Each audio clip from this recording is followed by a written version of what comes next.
Wow. I just seen Tavis Smiley. He wasn't smiling. Yeah. Man, PBS has canceled Tavis Smiley show. And there's following a sexual allegation charge, which means they must have a text message sent from his phone someplace to make this type of decision.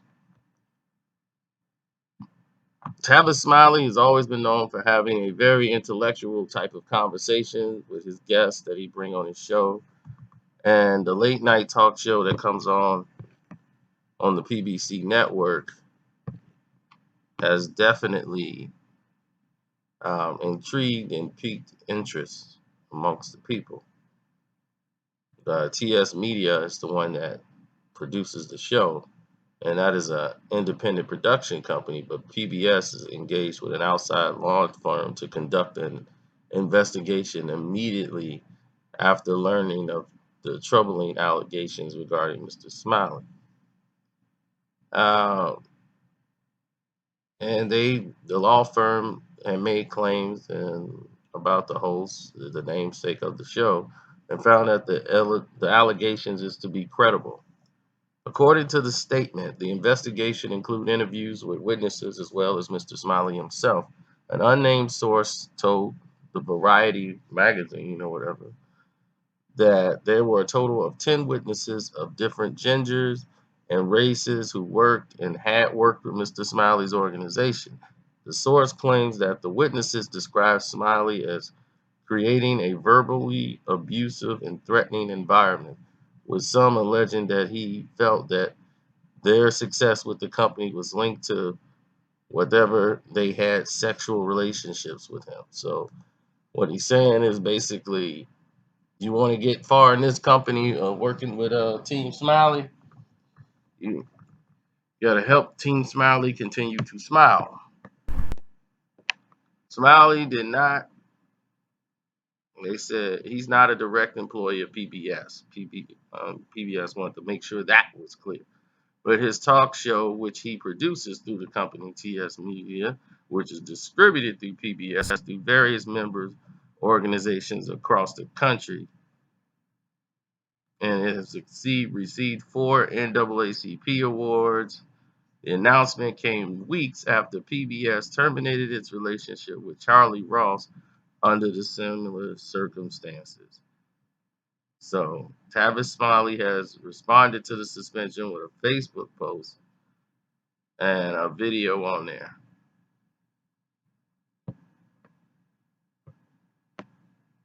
And this is what he said. On the eve of the 15th season of the 3000th episode of my nightly talk show, I was shocked as everyone else by PBS announcement today. Variety knew before I did. I have the most utmost, well, he said, I have the utmost respect for women to celebrate the courage of those who have come forth to tell the truth. To be clear, I have never groped, coerced, or exposed myself inappropriately to any workplace colleague in my entire broadcast career, covering 6 networks over 30 years. Never, ever, never. PBS launched a so-called investigation of me without ever informing me. I learned of the investigation when former staffers started contacting me to share their uncomfortable experience of receiving a phone call from a stranger asking whether I had done anything to make them feel uncomfortable, and if they couldn't provide their names or persons to call after 14 seasons.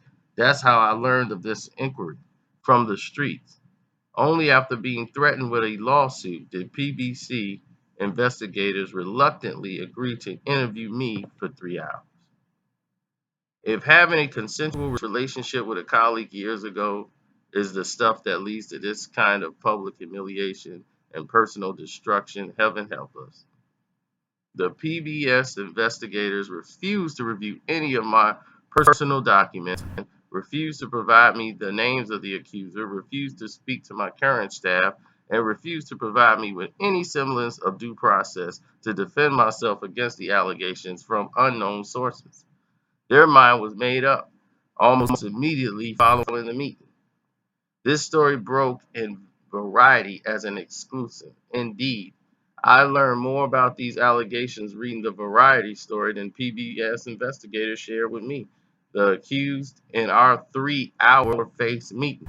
My attorneys were sent a formal letter invoking a contractual provision to not distribute my programming, and that was it.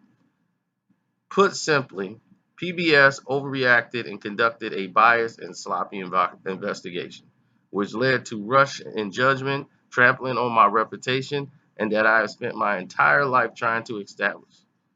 This has gone too far, and I, for one, intend to fight back. It's time for a real conversation in America so men and women know how to engage in the workplace. I look forward to actively participating in that conversation. So you make your decision.